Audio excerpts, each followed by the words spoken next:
Hi dears, welcome back. അപ്പോൾ ഒരു വാവേറെ day എന്താണെന്ന് നോക്കിയാലോ, രാവിലെ തന്നെ ഉറങ്ങും കേട്ടോ. ഒരു 10:30 ആകുമ്പോഴത്തേക്ക് എടുത്ത് മേലെ എണ്ണയൊക്കെ തേച്ച് കുളിപ്പിക്കാൻ വേണ്ടി കിടത്തും. അപ്പുറത്ത് കിടക്കുന്ന എൻ്റെ അനിയത്തിയുടെ കുട്ടിയാണ്. അവൾ പഠിക്കാൻ പോകുന്നതുകൊണ്ട് ഉച്ചയ്ക്കേ വരത്തുള്ളൂ. അപ്പോൾ രണ്ടുപേർക്ക് എണ്ണയൊക്കെ തേച്ച് കിടത്തി. അതിനുശേഷം ഒരാളെ കുളിപ്പിച്ച് അമ്മ എനിക്ക് കൊണ്ടുവന്ന് തന്നു. അവന് ഞാൻ കരിയൊക്കെ എഴുതി അവൻ്റെ മരുന്ന്, ഇത് വിറ്റാമിൻ D3 മരുന്ന് കുഞ്ഞുങ്ങൾക്ക് 1 ml വെച്ച് 1 വയസ്സ് വരെ കൊടുക്കണം. വിറ്റാമിൻ D3 കുറവ് നമ്മുടെ പാലിലുണ്ടാവും, അതുകൊണ്ടാണ് കൊടുക്കാൻ പറയുന്നത്. മറക്കാതെ കൊടുക്കണേ. അപ്പോഴത്തേക്ക് അതിനൊക്കെ ശേഷം പാലൊക്കെ കുടിച്ചു ഇനി കിടന്ന് സുഖമായിട്ട് ഉറങ്ങിക്കോളും കേട്ടോ. വയറൊക്കെ വീത്തല്ലോ.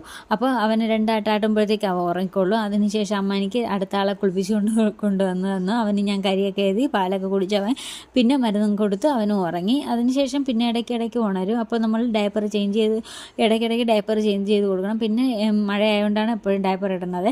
അപ്പം പിന്നെ ഇടയ്ക്കിടയ്ക്കൊക്കെ ഉണരും. പിന്നെ ഒരു 6:30 വൈകുന്നേരമാണ്. അപ്പോൾ കുറച്ച് സമയം ഉണർന്നിരിക്കും. പിന്നെ ഇതെൻ്റെ അമ്മൂമ്മയാണ്. അമ്മൂമ്മയുടെ കാര്യം പറയുകയാണ് കേട്ടോ. ഇങ്ങനെ ചുമ്മാ എന്തെങ്കിലുമൊക്കെ പറഞ്ഞുകൊണ്ടിരിക്കും. അപ്പോൾ അതൊക്കെ കഴിഞ്ഞിട്ട് പിന്നെ ദേഹമൊക്കെ ഒന്ന് തുടച്ച് ഡ്രസ്സൊക്കെ ഒന്ന് മാറ്റി കൊടുക്കും.